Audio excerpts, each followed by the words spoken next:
तर मग या कंपोजिशन ऑफ 2SHM चा पार्ट 2 आता मी एक्सप्लेन करतोय. आपण याच्या आधीच्या लेक्चरमध्ये या कंपोजिशन वाला हे इक्वेशन का आणलं होतं बघा. x is equal to r sin omega t plus del हे रिझल्टंट अँप्लिट्यूड आहे असं म्हटलं होतं आपण. जे दोन SHM आहेत ना त्यांच्या रिझल्टंट अँप्लिट्यूड रिझल्टंट डिस्प्लेसमेंटचं इक्वेशन असं काढलं होतं आपण. x is equal to r sin of omega t plus del. तर या r ला काय म्हटलं होतं आपण, हे काहीतरी a1 प्लस हे जे a1 a2 आहेत यांची ऍडिशन किंवा सबट्रॅक्शन r बनला. त्याच्यानंतर या डेल ला काय म्हटलं होतं, phi1 phi2 च्या ऍडिशन किंवा सबट्रॅक्शन नंतर हा डेल आपण लिहिला. या दोघांच्या ऍडिशन किंवा सबट्रॅक्शनच्या ऐवजी डेल लिहिला असं म्हटलं होतं.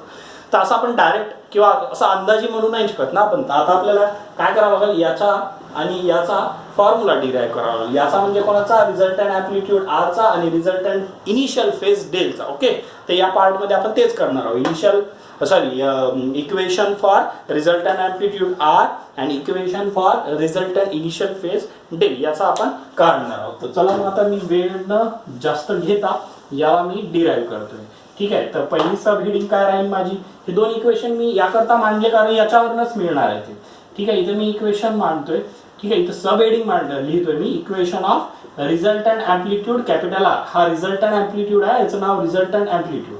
ठीक आहे, equation for resultant amplitude capital R. तर याच्यासाठी मला काय करावं लागेल, इक्वेशन 1 ला square plus equation plus add. ठीक आहे, इक्वेशन 2 च्या स्क्वेअर आणि ऍड सोबत, इक्वेशन 2 च्या स्क्वेअर सोबत. ठीक आहे, म्हणजे इक्वेशन फर्स्ट ला स्क्वेअर करा. ठीक आहे, इक्वेशन 2 लाही स्क्वेअर करा आणि या दोघांची ऍडिशन घ्या. म्हणजे by taking squaring and adding of equation 1 आणि 2 असं इक्वेशन लिहिल्यानंतर हे आपण स्टेप करणार आहोत. मी ते तेवढं मोठं स्टेटमेंट लिहिणार नाही आहे. मी फक्त इक्वेशन 1 चा स्क्वेअर प्लस इक्वेशन 2 चा स्क्वेअर म्हणजे या दोघांच्या वरती हे मॅथमॅटिकल ऑपरेशन करतोय मी. ठीक आहे, याला शब्दामध्ये कसं लिहायचं, by taking squaring and adding of equation 1 आणि 2. तर ते अशा पद्धतीने करता येईल. मग आपल्याला आता याचा a plus B bracket square नुसार एक्सपान्शन आणि हे तर सरळ सरळ ऍडिशन लिहावं लागेल. याचं a plus B bracket square नुसार एक्सपान्शन म्हणजे कसं होईल ते बघा. a1 cos of phi1 plus a2 cos of phi2 bracket square plus a1. ठीक आहे, a1 sin of phi1 plus a2 sin of phi2 याचा square. Squaring and adding is equal to r square.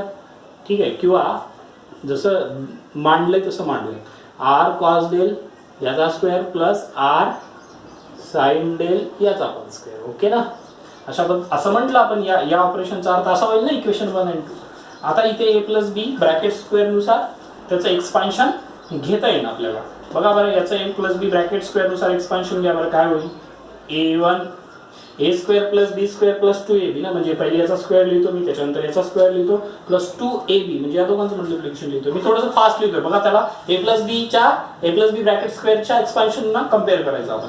a square cos square alpha 1 plus a2 square cos square alpha 2 plus 2a1 a2 cos of alpha 1 cos of alpha 2 असं होईल पहिल्याचं expansion. Plus दुसऱ्याचं कसं होईल, a1 square sine square alpha 1 plus a2 square sine square alpha 2 plus 2a1 a2 cos sine of alpha 1 into sine of alpha 2. अशा पद्धतीने यांचं expansion होईल. इज इक्वल टू याचं काय होईल सर, याचं होईल r square cos square del plus r square sine square. इथे काही a प्लस बी नाही आहे. तर हे इक्वेशन महत्वाचं आहे बघा. याच्यावरनं या कंबाईन इक्वेशन वरनं मी हे इक्वेशन मांडलं. याच्यात थोडेसे इक्वेशन मोठे मोठे येतात. ठीक आहे, तर आता मी बाकी वरचं मिटवणार आहोत. इथपर्यंत पहिले लिहून घ्या तुम्ही. ठीक आहे, याला मी मिटवणार आहोत. ठीक, यानंतर बघा आता या साईडला हे एवढं मोठे जे इक्वेशन मिळालंय मला, याच्यामध्ये ना मला a1 स्क्वेअरला कॉमन काढता येईल आणि a2 स्क्वेअरला कॉमन काढता येईल. तर ते मला कॉमन काढायचे. a1 स्क्वेअरला कॉमन काढल्यानंतर, ठीक आहे, a1 स्क्वेअरला कॉमन काढल्यानंतर ब्रॅकेटमध्ये काय राहील, sine square phi1 plus cos square phi1 असं होईल ना ते. ठीक आहे, sine square phi1 plus cos square phi1 plus इथून a2 ला कॉमन काढा, a2 स्क्वेअरला कॉमन काढा, काय होईल, sine square phi1.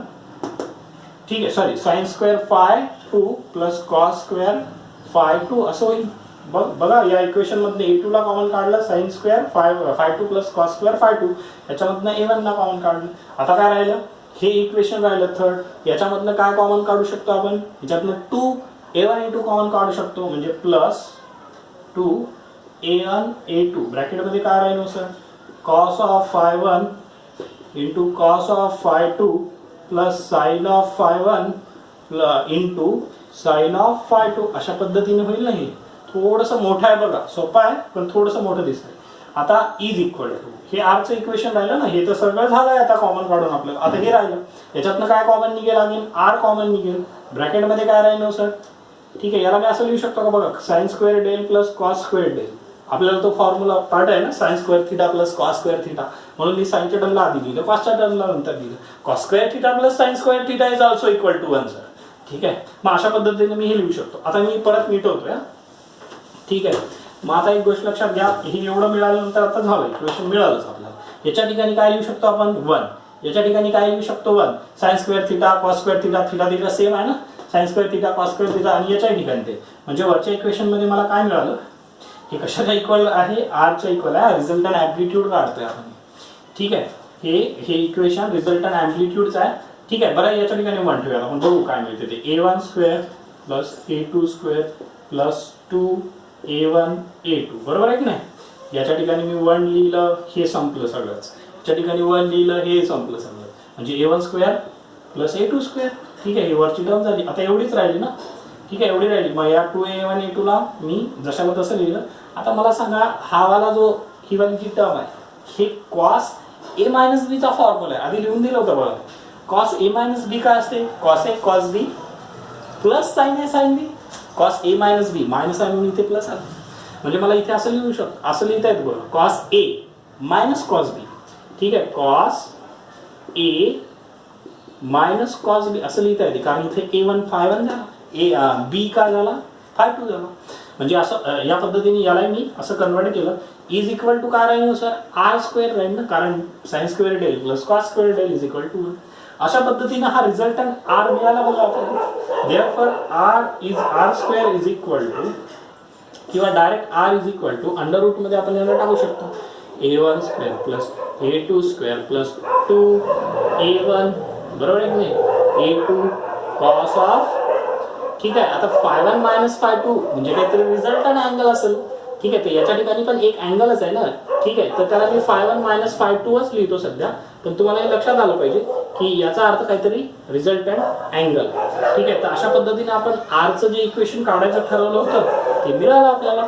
Capital R म्हणजे रिझल्टंट ॲम्प्लिट्यूड ऑफ 2SH. ठीक आहे, तर ते किती मिळालं, अंडर रूट मध्ये A1 square plus A2 square plus 2A1 A2 cos of five 1 minus five 2. हे इक्वेशन मिळाल्यानंतर थोडंसं बरं वाटलं असेल ना. ठीक आहे, हे इक्वेशन मिळाल्यानंतर थोडं बरं वाटलं असेल, कारण सेम इक्वेशन आपण भरपूर वेळा बघितलेलं आहे. ठीक आहे, याचा संदर्भ येतो व्हेक्टर्स 11च्या सिलेबसमध्ये चॅप्टर नंबर 2, त्याच्यामध्ये वेक्टर रिझोल्युशन किंवा parallelogram law of vector addition, तिथेही काढलं होतं रिझल्टंट वेक्टरचं ॲडिशन. हे रिझल्टंट SHMचं आहे. ठीक आहे, याला फेजरवरनं आलेलं इक्वेशन म्हणतात बघा. ठीक आहे, हरकत नाही, तेवढं कन्फ्युजन करून घेण्याची गरज नाही, मी नंतर सांगेन. पण हे इक्वेशन त्याच्यासारखंच आहे ना, R is equal to P square plus Q square plus 2PQ cos of theta. Again हा काहीतरी अँगलच आहे असं म्हणतोय मी. बरं, तर हे इक्वेशन आता मिळालं आम्हाला. याच्यामध्ये ना 3 केसेस आहेत, याला मी. ठीक आहे, याच्यामध्ये 3 केसेस आहेत बघा. ठीक, तर त्या 3 केसेस मी इथेच लिहितो आता. केस नंबर फर्स्ट, आणि ह्या केसेस फार महत्वाच्या राहतात हे आपल्याला माहित आहे. कोणत्या पॉईंट ऑफ व्ह्यूनं महत्वाच्या राहतात, न्यूमरिकल पॉईंट ऑफ व्ह्यूनं. म्हणजे हे केस कळायला तर आम्हाला किंवा न्यूमरिकल सॉल्व्ह होतात फटाफट. ठीक आहे, ठीक आहे, पहिली केस आहे की फाय 1 मायनस फाय 2, हे जे अँगल आहे फाय 1 मायनस फाय 2 हा जर 0 डिग्री असेल तर काय होईल. त्याच्यानंतर दुसरी केस आहे की फाय 1 मायनस फाय 2 हा जर 90 डिग्री असेल तर काय रिझल्टंट मिळेल आम्हाला. आणि फाय 1 मायनस फाय 2 हा जर का 180 डिग्री म्हणजे पाय रेडियन, पाय बाय 2 0 असेल तर काहीतरी स्टँडर्ड इक्वेशन मिळतील, कारण ही स्टँडर्ड अँगल्स आहेत. मग याच्यासाठी आरचं इक्वेशन काढा. आता जर 0 असेल, फाय 1 मायनस फाय 2 जर 0 असेल तर हे 0 म्हणजे कॉस ऑफ 0 होईल, कॉस 0 1 येईल. मग कॉस 0 1 येईल तर आरचं उत्तर काय येईल बघा, अंडर रूट मध्ये A1 स्क्वेअर. ठीक आहे, डायरेक्ट लिहितोय मी, काय येईल बघा, इथं जर 1 लिहिलं तर हे या पूर्णाच्या ठिकाणी 1 ना, म्हणजे A1 square plus A2 square plus 2A1 A2 रूटमध्ये.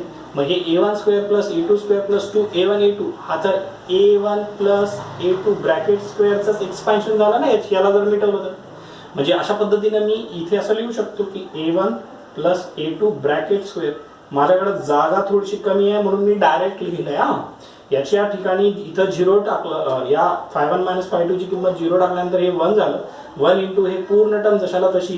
तर हे जे इथं 1 ठेवल्यानंतर जे मला इक्वेशन मिळतंय ते a1 plus a2 bracket square याचा एक्सपान्शनचाच फॉर्म्युला आहे.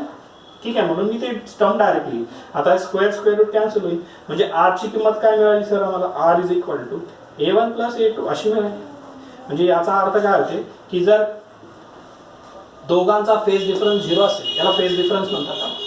म्हणजे दोघांचं जर सबसेक्शन 0 म्हणजे फेज डिफरन्स 0 असेल तर फेज डिफरन्स 0 म्हणजे अगेन सेम फेज, याला सेम फेज पण म्हणतात. ठीक आहे, याला सेम फेज म्हणतात ना. म्हणजे φ1 पहिल्याचा φ1 म्हणजे इनिशियल फेज π/2 आहे आणि दुसऱ्याचा पण इनिशियल फेज φ2 हा पण π/2 आहे. ठीक आहे, म्हणजे दोघे जण एक्स्ट्रीम पोझिशन पासून स्टार्ट झाले. तर दोघांचा फेज डिफरन्स काय झाला? 0, कारण π/2 मायनस π/2 0. ठीक आहे, याच्यावर असं लिहू शकतो ना मी, बघा ना, φ1 इज इक्वल टू φ2 लिहू शकतो ना. ठीक आहे, तर याचा अर्थ दोघांचा सेम फेज आहे. φ1 is equal to φ2 initial phase आपण. ठीक आहे, मग सर हे हे हे हे महत्वाचं आहे. r is equal to a1 plus a2.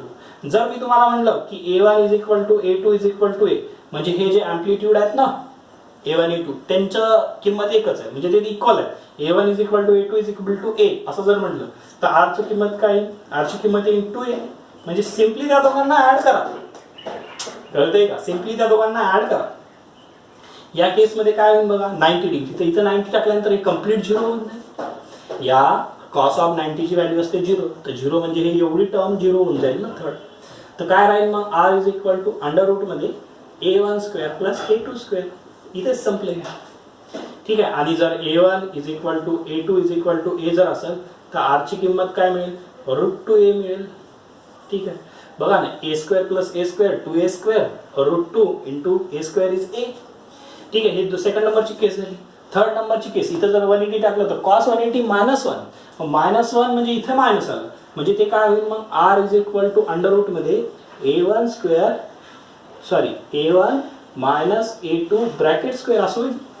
इथे जर मायनस 1 आलं तर a1 मायनस a2 ब्रॅकेट स्क्वेअरचा एक्सपान्शनचा फॉर्म्युला तयार झाला ना. ठीक आहे, मग आता हे स्क्वेअर स्क्वेअर रूट कॅन्सल, म्हणजे r इज इक्वल टू काय मिळालं आम्हाला? a1 minus a2. ठीक आहे, अशा पद्धतीने हे इक्वेशन्स महत्वाचे आहेत. ठीक आहे, हे इथे इथे इथे हा वाला इक्वेशन महत्वाचं आहे. ठीक आहे, इथे हे वाला इक्वेशन महत्वाचं आहे. आणि हे जर असेल a1 is equal to a2 तर ही कंडिशन खालची. हे जर a1 इक्वल टू a2 असेल तर ही खालची इक्वेशन. आता इथे सुद्धा r इज इक्वल टू म्हणजे resultant amplitude a1 minus a2 मिळाला मला. पण if a1 is equal to a2 is equal to a हे दिसत नसेल तरी मी आता, ठीक आहे, बरेच वेळेस मांडलं ना, a1 is equal to a2 is equal to a असं जर असेल तर r ची किंमत काय मिळेल? 0 मिळेल. बघा, म्हणजे ही कंडिशन असेल तर हे असं. क्लिअर? मला वाटतं आता याच्यामध्ये काही अवघड नाहीये. ठीक आहे, हे सगळं व्यवस्थित लिहून घेणे. ठीक आहे, हे सगळं व्यवस्थित लिहून घेणे. आणि याच्यानंतर पटकन आता आपण रिझल्टंट इनिशियल फेजचं पण डेरिव्हेशन करूया. ठीक आहे, हे काय काढलं होतं आता आपण?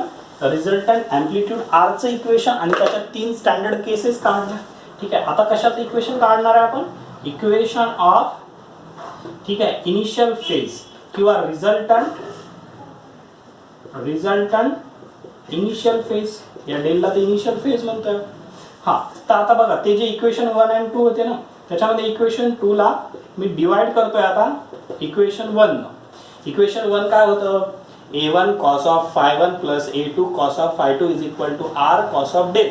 इक्वेशन 2 काय होतं? a1 sin of φ1 plus a2 sin of φ2 is equal to r sin del असं होतं. ते तुमच्याकडे आता लिहिलेलं असलं पाहिजे. मग इक्वेशन 2 ला जर इक्वेशन 1 ने डिवाइड केलं तर काय होईल sir? a1 sin of φ1 plus a2 sin of φ2 divided by a1 cos of φ1 plus a2 cos of φ2 आणि इकडे काय होईल? r sin del divided by r cos del. मग तुम्हाला याच्यावरून इक्वेशन पण लक्षात येईल. हे इक्वेशन 2 होतं ना, a1 cos sin of φ1 plus a2 sin of φ2 is equal to r sin del. आणि हे इक्वेशन फर्स्ट होतं a1 cos of φ1 plus a2 cos phi 2 is equal to r sine del. मग इक्वेशन 2 डिवायडेड बाय 1 ना, म्हणजे LHS LHS divide RHS RHS divide. Okay sir, इथपर्यंत काय अडचण नाही. इथे आर कॅन्सल होईल बघा. ठीक आहे, म्हणजे इकडे काय राहील, टॅन ऑफ डेल राहील. ठीक आहे, टॅन ऑफ डेल राहील. आणि ही तर टर्म जशाला तशीच राहील ना, इथे काय करता येणार नाही, म्हणजे ही मी जशाला तशी लिहितो, याचा अर्थ काय, ही जशाला तशीच इथं लिहिली. मग आपल्याला रिझल्टंट इनिशियल फेज डेलची किंमत काढायची, ते काय, टॅन इनवर्स ही पूर्ण टर्म म्हणजे A1 sine of phi 1 plus A2 sine of phi 2 divided by A1 cos of phi 1 plus A2 cos of phi 2. अशा पद्धतीने रिझल्टंट अँगल किंवा रिझल्टंट इनिशियल फेजचं इक्वेशन थोडंसं फेंट दिसतंय, मला मान्य आहे. Del is equal to tan inverse A1 sine phi 1 plus A2 sine phi 2 divided by A1 cos phi 1 plus A2 cos phi 2. अशा पद्धतीने मिळालं. हे तर सोपं होतं. 1 2 3 तिसऱ्या स्टेपमध्ये उत्तर मिळालं. अशा पद्धतीनं आता आपला कंपोजिशन वाला पार्ट बऱ्यापैकी कंप्लीट झाला. आता याच्यामध्ये काही थोडेसे अजून कंडिशन्स आहेत, टर्म्स आहेत, पण ते मी क्लासमध्ये घेतो आता. म्हणजे स्टेट बोर्डच्या टेक्स्टबुकमध्ये जेवढं दिलंय तेवढं ते कंप्लीट केलंच आपण, तुम्ही बघू शकता. थोडंसं आहे याच्यामधून अजून काही ट्रिकी, काही हिंट्स. ठीक आहे, ते आपण क्लासमध्ये देऊ. ठीक आहे, तर व्यवस्थित लिहून घ्या. Thank you very much.